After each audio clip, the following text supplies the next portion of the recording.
can only imagine that when you wrote that, you were temporarily deranged. Well? I think it's for the best. For the best. For the best, Herbert Dodd. I think that what is for the best for you is that you should instantly visit your doctor. I was quite collected and calm when I wrote that letter. It represents my feelings. Does it indeed? And what are my feelings? What does your fine sensitivity tell you of those? It's all in the letter. I thought you'd understand. You can't dispose of a person's life and a person's love in a letter. I really can't. If a woman's to be abandoned, I think she's entitled to the small courtesy of a personal interview.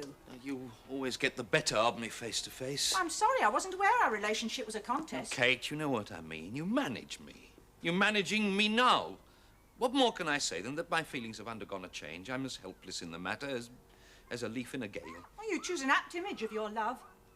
I'm sorry. I'm desperately sorry, but there's no help for these things. The all-powerful Gale in question.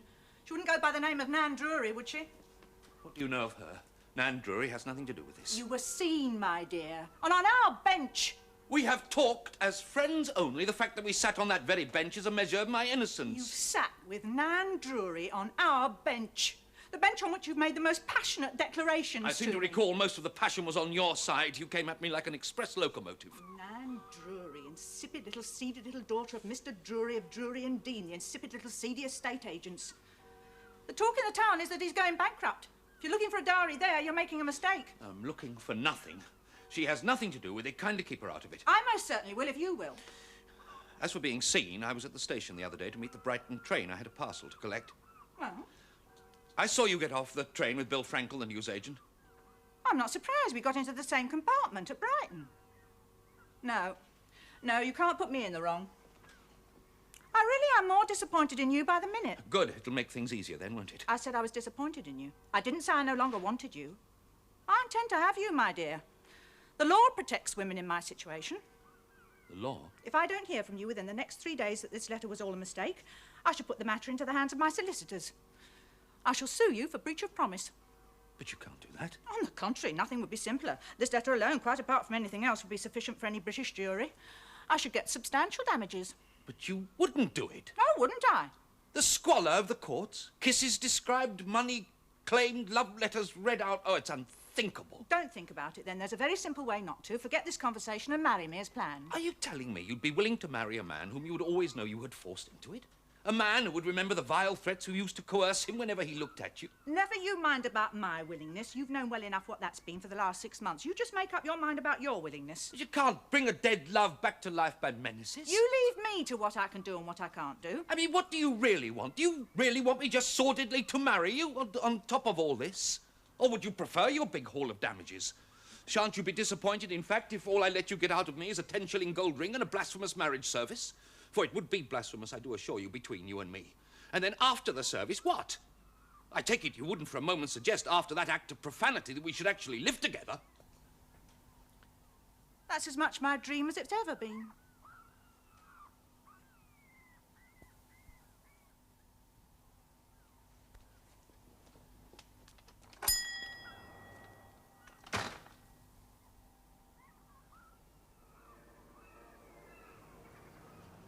You can't force yourself. You can't make yourself fond of someone.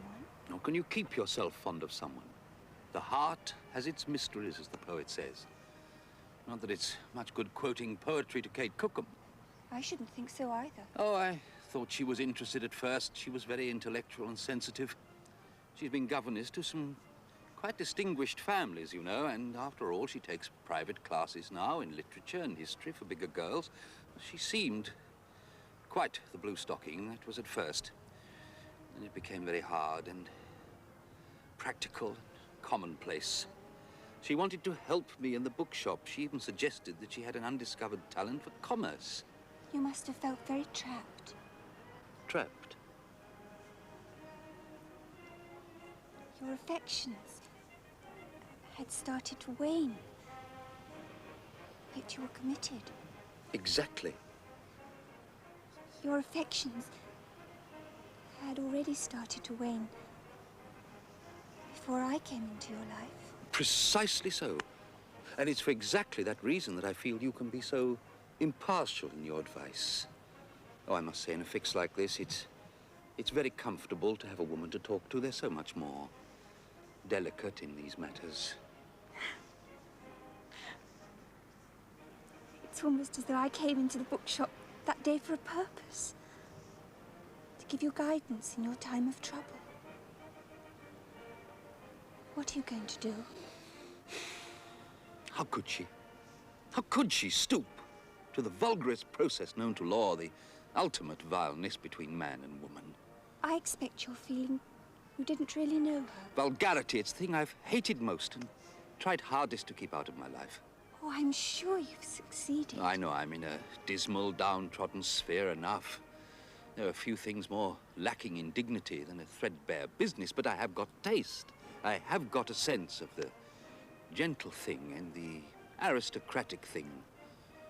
That she should behave like a vindictive barmaid.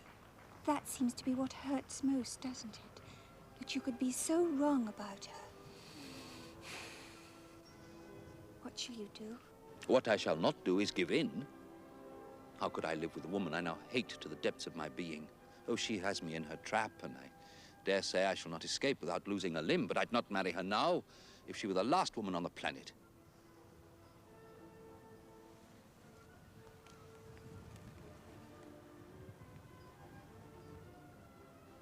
I expect you feel you're well out of it. If only I were out of it, dearest Nan. She's not done her worst with me yet. I still squirm in her grip. When shall you see her? She's given me 3 days in which to surrender. £400? You must be mad. My solicitors, with counsel's opinion behind them, tell me there's not a jury in the land but would give me 6 if it came to court. And here's their assessment. You can read it for yourself. I'm the recipient already of one of their bullying letters. You'll receive the formal documents, instructions how, where and when to pay and so on within the next few days. But where, in the name of lifelong ruin, am I to get £400? You know my circumstances. You know what this place makes. You know the whole business isn't worth 400. That's your lookout. You should have thought of that before you betrayed me. Of course, if I may call your attention to it once more, there is an alternative. I'd rather starve to death than come within a mile of you.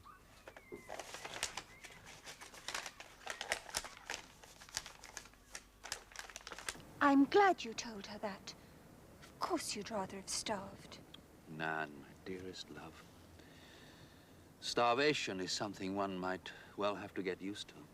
Oh, hush. A beautiful, gentlemanly person like you is not made for that. You'll find a way. I'll have to mortgage the shop.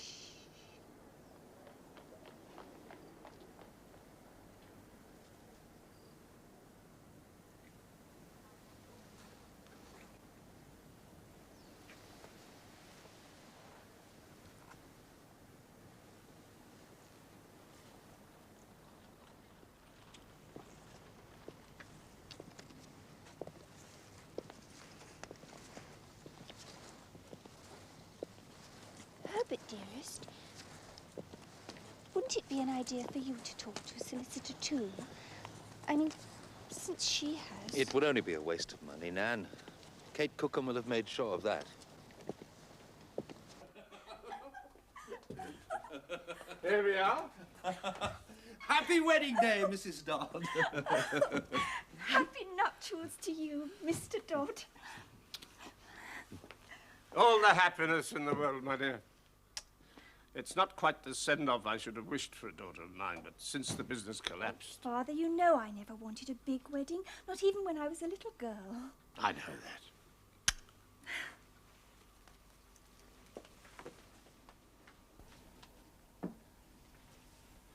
I secreted a little something in the cupboard here before we set off for the registry office. It's only sherry, I'm afraid. Well, that's very kind of you, Ned. You shouldn't have. You know, you've got grit, Herbert Dodd. Not many men would do what you've done, marrying the daughter of a bankrupt father, when you've got business buddies of your own. Love and honor, they go together, don't they? Bad, is it? I've mortgaged the shop. I've mortgaged the stock, and still I've been able to raise only 200 out of the 4. And I don't even know how I'm going to pay the interest on the mortgages. The business won't stand it or anything like it. The woman knows it, yet still the damn letters from her solicitors. More. I wish I could help. Here. Drink this up and forget about it for a bit. That's why, if we're blessed with children, I pray for daughters. If I've no business to leave to a son, and I'm pretty sure I shan't have, I'd rather have a daughter. I know how you feel, old man. Anyway.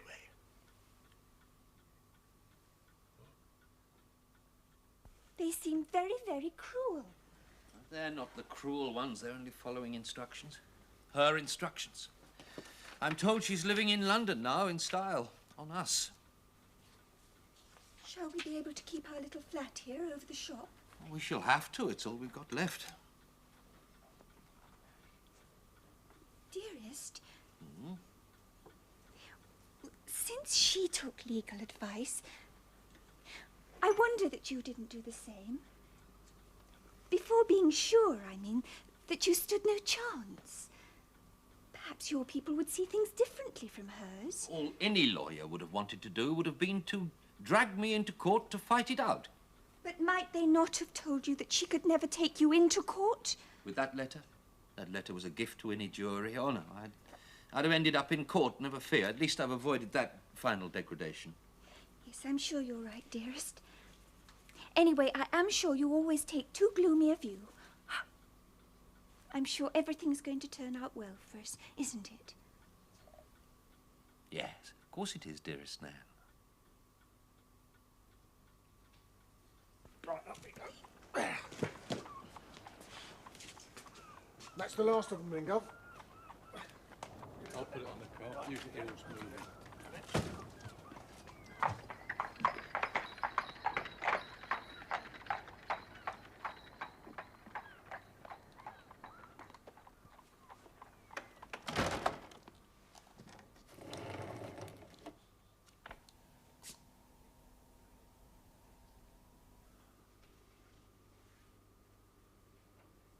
There. It's all right. It's all right, my dear. I shall get a job as a publisher's representative selling to bookshops. I shall probably make my fortune, shan't I, Jenny? Eh? Yes. Yes, of course you shall. I mean, if you don't know about books, who does? That way I shall be able to keep up the mortgage on our little flat. You have decided to mortgage the flat, then, after all? I must, my dear. The vultures are still at me. I must try to get together another 50. 50? Where will it ever end? What are you going to do about the rest? I don't know, Nan. I don't know. Can't you tell her through her solicitors what she's doing to us? I'd rather lie in the gutter like an Indian beggar first. I wonder you didn't take advice as she did.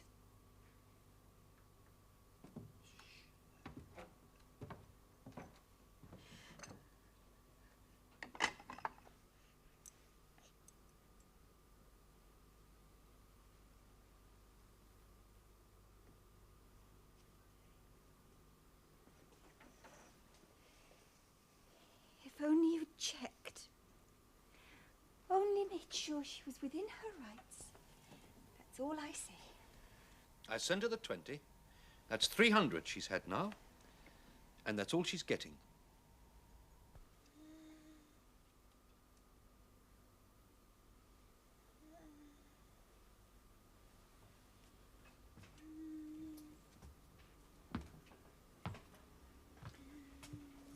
She's simply not strong enough, not well nourished enough to pull through. And you look all in yourself. Isn't there someone else who could sit with her for a bit? Some other member of the family? There was. She would have been 9 now. Same thing, influenza. Shh. So.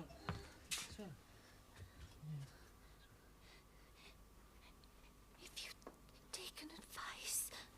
So.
Do you mind if I sit down? No, please, don't let me chase you away. This is a public bench, is it not? Then may we not both enjoy it?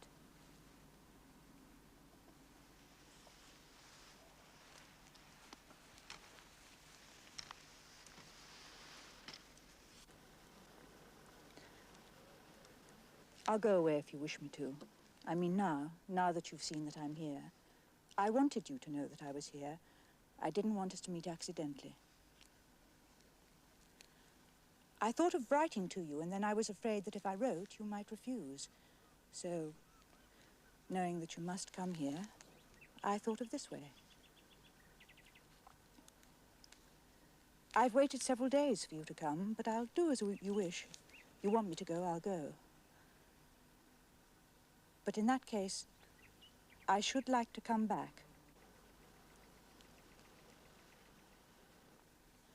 I came down. I came from town on purpose to see you. I'm staying on, and I've great patience, and I'll give you time. Only may I say it's important? Now that I do see you, I see how inevitable it was. Inevitable? I mean, I really couldn't not have come. But I don't expect you to understand that until you get used to the idea. Get used to what idea? Of my being here in the town after 10 years. I see, you're thinking of coming back here to live? I'm not entirely You find sure. the place greatly changed. Not for the better, either. Oh, really? Oh, it's going down and down and down. It's going so fast, heaven only knows when it will stop. Mind you, I'd not abandon it myself. I like the place still, with all its faults. I suppose one gets used to The a place. old town clerk died, you know. You remember him, old Paxley. He was a good man for the town. Got a new chap in now, one of these fellas with modern ideas. I'm told he's not the same article at all. I'm told council don't know where they are with him half the time. I wanted to ask... They pulled down the old market cross in the square, you know. Oh, 4 years ago. In his place, they put up one of those nasty hotels for visitors. The council's whole policy seems to be to cater for cheap excursionists. I'm staying at the Royal. Oh. Are you now? Have you ever been in it? Yes, once, I had to deliver a set of books to a rich lady who was staying there. She wanted to take them back to London. I remember she left without settling with me. She sent me her cheque from London 4 months later. You should have charged her interest.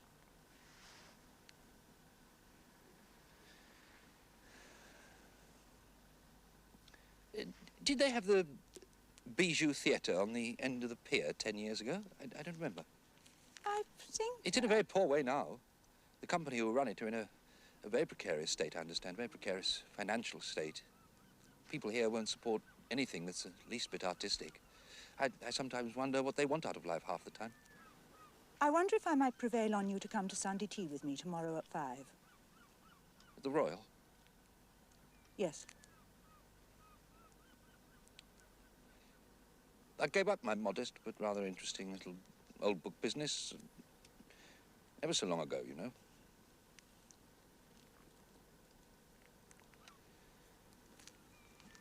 If you can come, I shall be at home.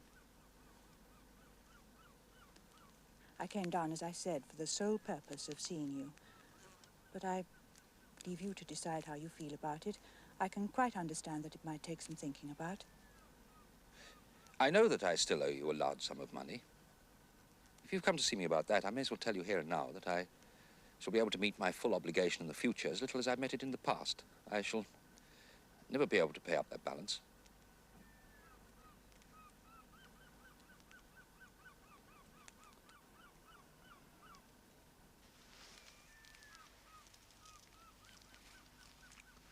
You must think about it. Take your time. But I shall be at home.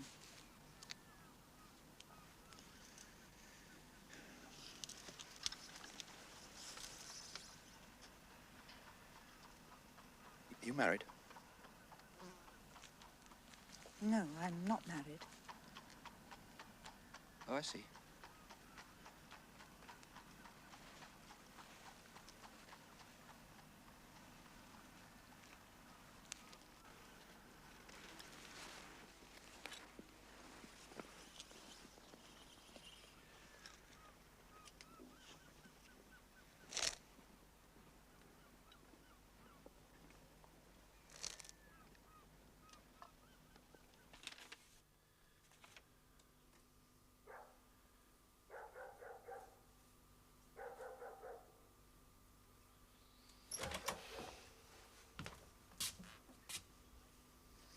You've decided then?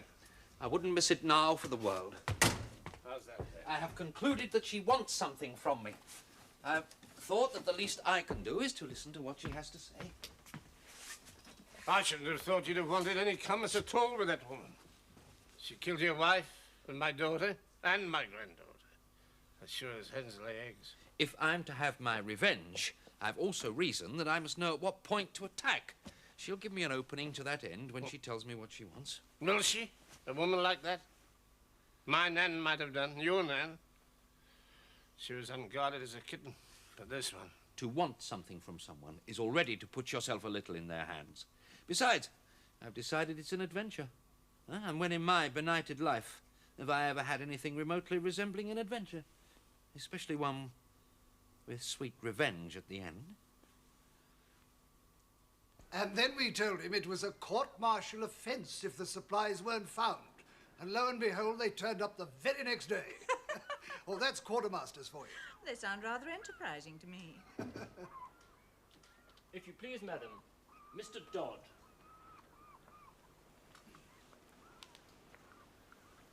Mr. Dodd, how nice of you to come. Captain Roper, Mr. Herbert Dodd. How do you do? How do you do? Well then, goodbye till next time, Captain. Oh, yes, indeed. Thank you very much for the tea. It was extremely pleasant.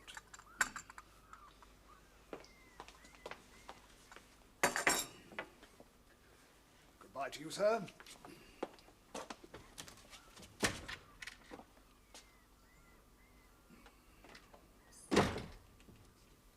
He's an acquaintance, but he's a bore.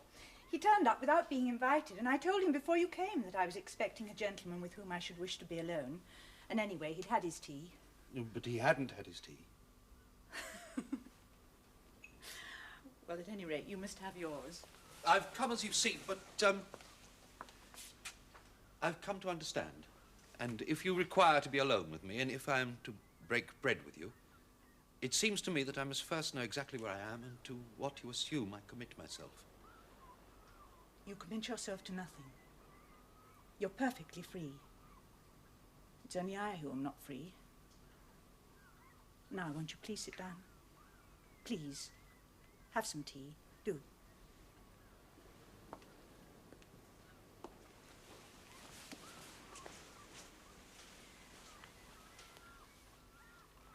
You are not free. I'm tied to this. But this is luxury and riches. Don't riches liberate? Riches. You always used quaint phrases. Well, if you prefer it, then you obviously got a lot of money. Yes. I've got money. It intrigues you, of course, and you wonder about it, and I wanted you to wonder. It was to make you take in that fact that I came. So now you know. You came to show me you got pots of money. I have enough. Enough? I should think so. Enough for what I wanted. I don't always live like this. I'm too thrifty for that. But I can if I want to. I came to the best hotel on purpose. I wanted to show you I could. Now do you understand? Understand? That it wasn't wasted. What I did. What I did here all those years ago. You mean when you made me pay you? The 300. All I could get from you, as you reminded me yesterday, so I had to give up the rest. That was the idea I had. To bleed me quite to death. To make you raise money. Since you had to, you had to. You did, so what better proof could there be? Oh, I did. Oh, yes. I did indeed. Well then, here it is. It isn't lost. Here it is. My poor, agonized old money. My blood. It's my blood too now.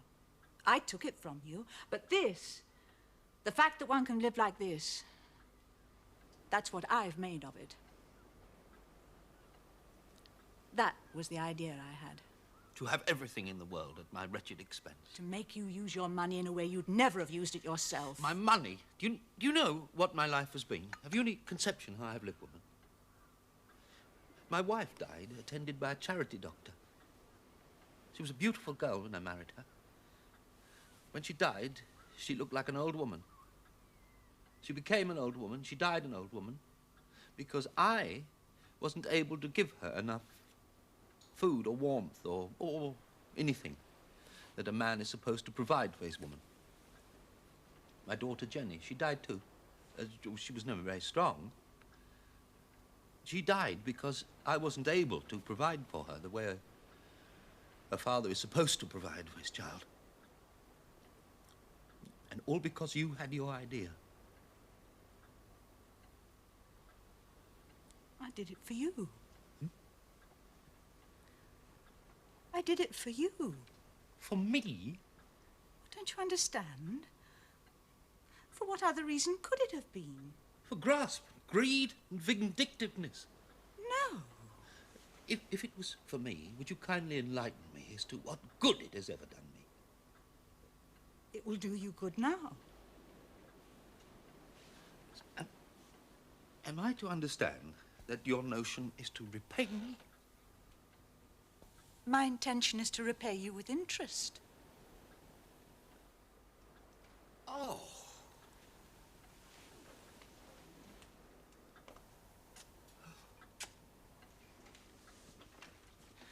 I wanted to take care of you. It was what I first wanted. It was all I wanted. It was what you consented to. And I'd have done it. Oh, I'd have done it. I'd have loved you and helped you and guarded you, and you'd have had no trouble in your life. You'd have been safe and easy and comfortable. You swore that you cared for me. You wrote it and made me believe it. You pledged me your honor and your faith. Then you turned and changed suddenly from one day to the next. Everything altered. You broke your vows. You as good as told me you only wanted to break with me. You faced me with dislike, behaved as if you hated me. You'd met a girl of great beauty, I admit, who made me seem a fright and a bore. No. Yes. No, never, never. I'd never seen her at that time and didn't even dream of her. It was you who became sharp and harsh with me, and then I saw you get off the train with Bill Frankel, and I thought that was the reason, and I spoke to Nan as a confidant in my misery. You saw me get out of a compartment once with Mr. Bill Frankel. It was your faces. You were laughing. Well, never mind. I dare say we will never know the real truth of it, neither of us. But we shall have our versions. Sometimes it seems a long time ago. Sometimes it doesn't. It's always seemed like yesterday to me. Well, let's say that there wasn't much difference. Whether it was for another woman or because of a false imagining on your part, or that you suddenly found me plain and simply loathed me for myself. The effect was the same. I was out in the cold. And nothing is more hopeless than complaining that someone doesn't love you anymore. No, I didn't intend to cause you pain. Do you remember that sonnet of Shakespeare's, the one you used to read to me? Love is not love that alters when it alteration finds. I found that was true. You're telling me you ruined me out of love? All I ever wanted, exclusively and passionately, from the first day I met you, was to take care of you. I was denied the opportunity. It was snatched away from me, so I had to find another way. Another way? Another way to secure your future for you. What? Well, I had no money whatever then, nothing of my own. It wasn't with mine I could do it, but I could do it with yours. I knew I could if I could once get it out of you. You put my life up at the sale room? But using your money for you and using you yourself for your own future, as I should have done had you married me. That was my motive. And as I've told you, without your quite seeming to understand it, I've brought it all back to you. Everything. Every penny I squeezed out of you, multiplied many times over. But if it's all mine, if it's all come back to me, what did Nan have? What did poor Nan have, and Jenny? I don't think you can think about that. How can I not think about it? In a way, they helped pay for what you're offering me now. They went without. They died. My poor loyal Nan, with only her one question, the only question she ever reproached me with. What question? Can you give me your word of honor that if I had taken decent advice, I mightn't have defied you? Certainly you could have defied me. They would have told me you had no legal case? They would have told you that I had nothing.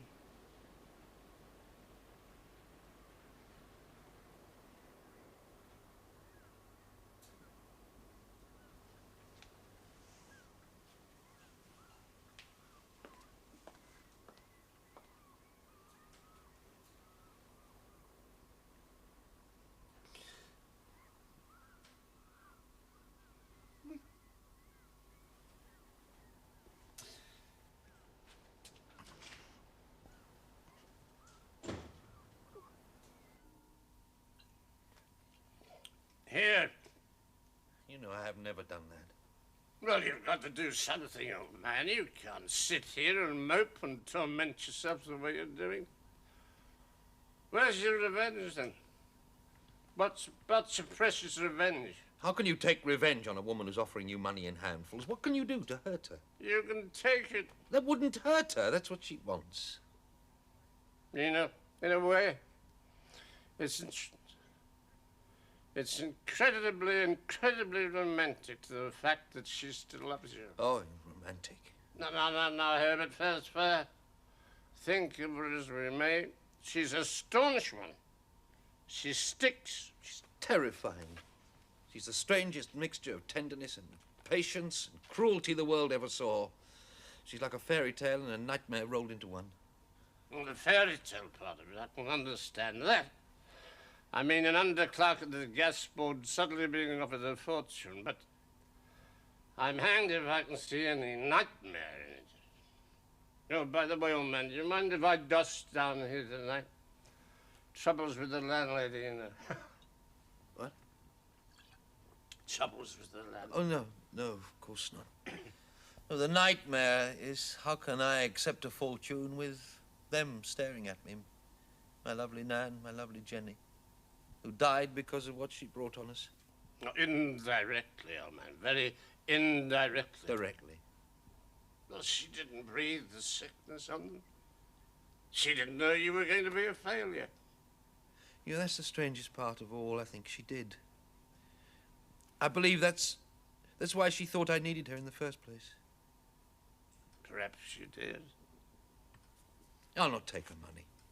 I thought it was your money. I'll not betray Nan and Jenny. I'll not give up my bitterness and hatred. She can sit there in the Royal Hotel among her plushes and her bronzes for 10 years. I'll not come near her again.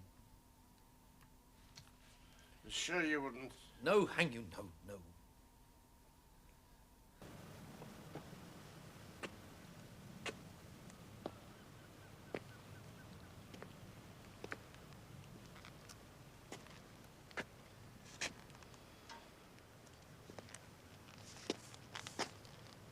You've done well.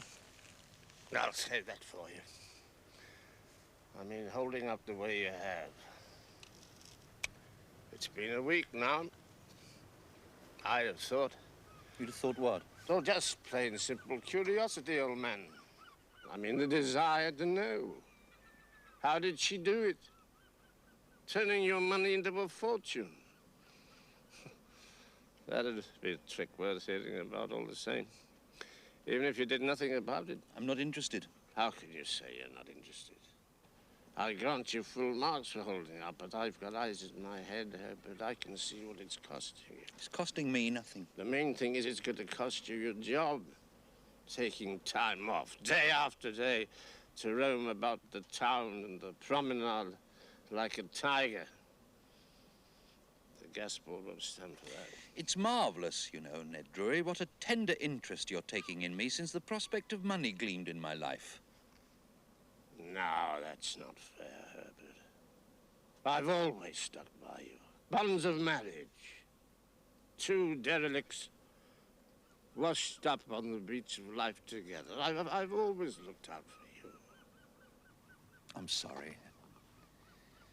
That was a terrible thing to say. I know you have. You're right. The whole thing is a mortal strain. It takes nerve to do what you're doing. I know. I've seen you. I've watched you walk past the Royal Hotel 6 times on your wanderings. Not once. Not once you so much as turned your head to look at it.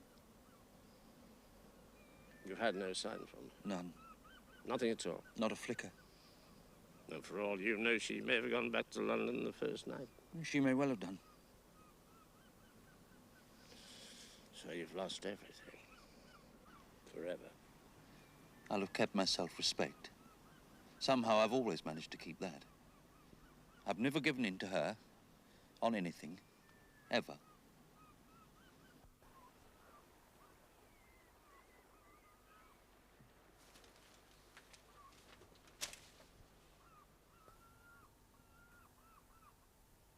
She's still here.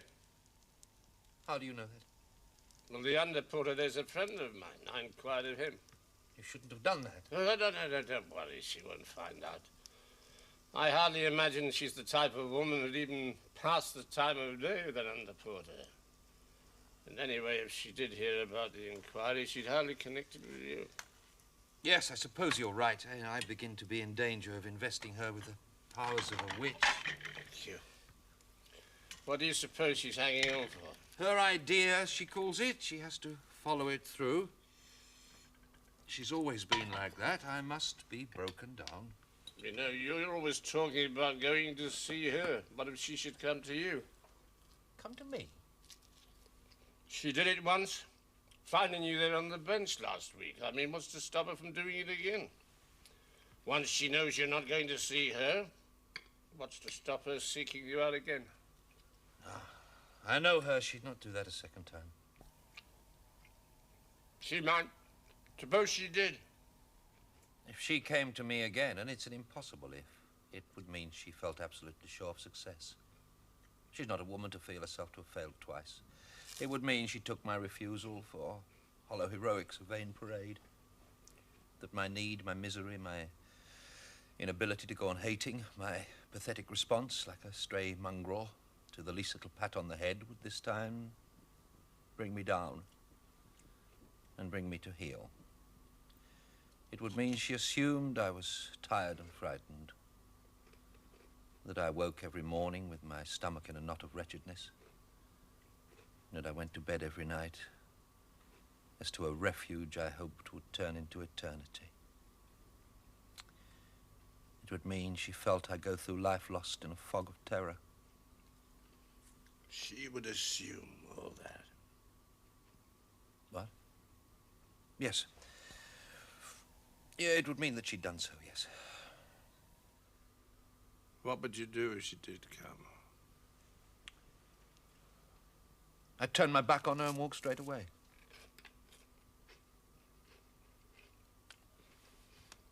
I'm just going to have that.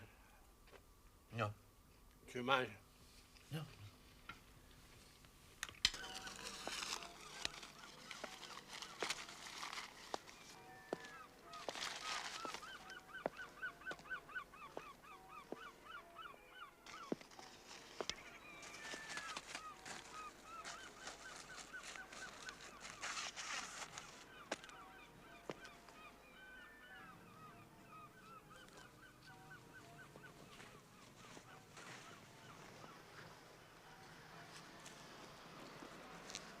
I've opened an account for you at the local branch of the bank I use in London. It's all in there for you. You only have to draw. Draw? Yes, that's what people do when they have money. They draw it out and use it. Please, won't you come and sit down? I have all the details for you. We can hardly go into it standing here.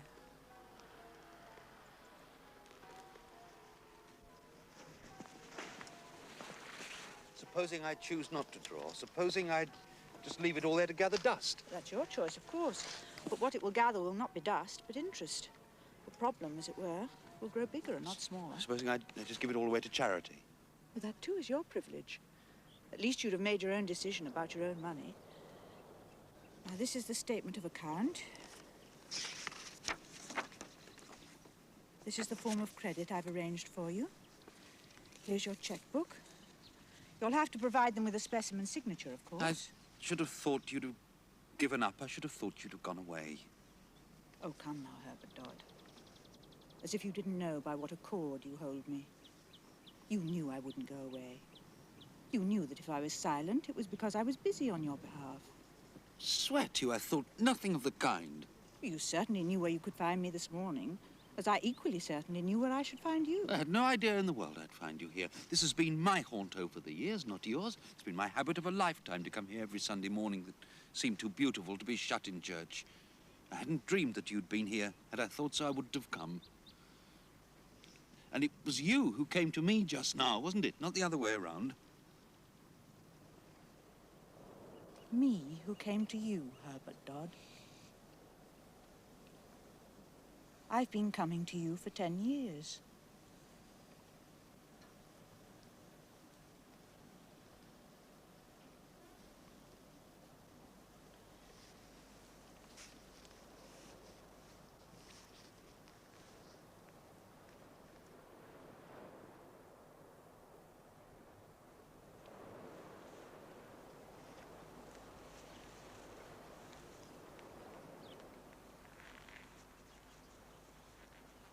Well, then.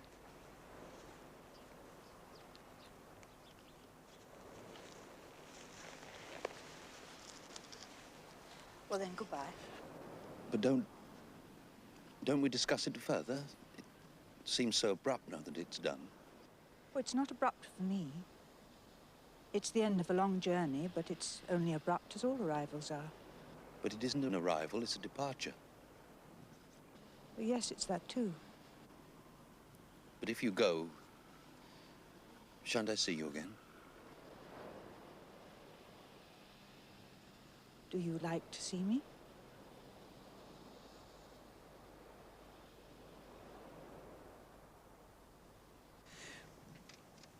Where did it all come from? It came from you. I mean, so much money, such a lot of it. It's all I made, every penny. You must have slaved. Yes, I slaved, but no more than you. I told you a long time ago I have a talent for commerce. I can't take all this. What will you live on? Oh, I've learned to live on very little. Every penny that wasn't working for you, I begrudged bitterly. It's odd, isn't it? The saying is, money isn't everything. It's an enormous thing, of course, but it isn't everything, is it? There are demons it won't buy off.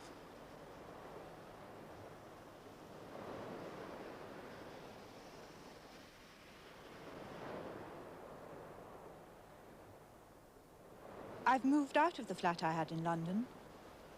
I've no need to be at the centre now. Oh, see, are you in lodgings? Yes, but far from the centre, of course. At Richmond, up on the hill. Oh, yes. Yes, I've heard of the hill, of course. They do say it's awfully sunny and nice. Oh, yes, it's very nice.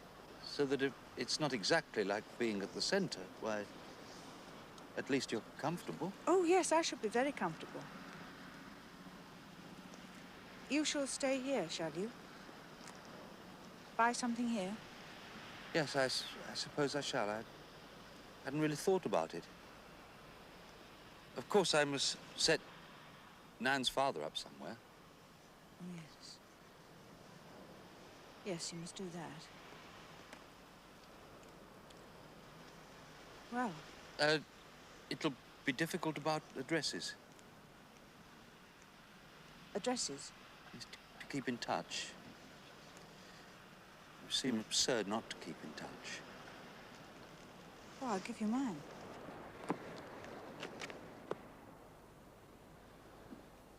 What must you... What must you have done? Must you have been through?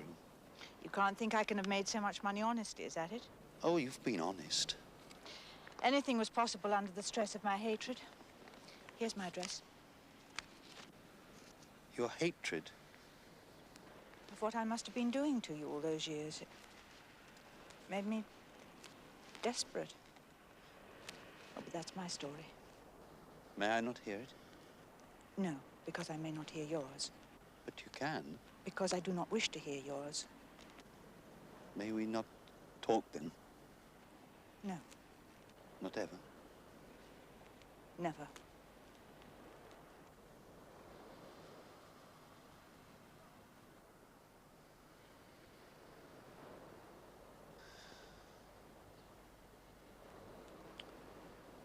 Well, I see.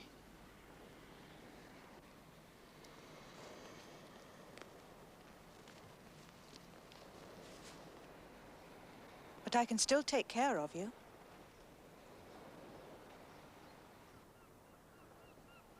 Kate?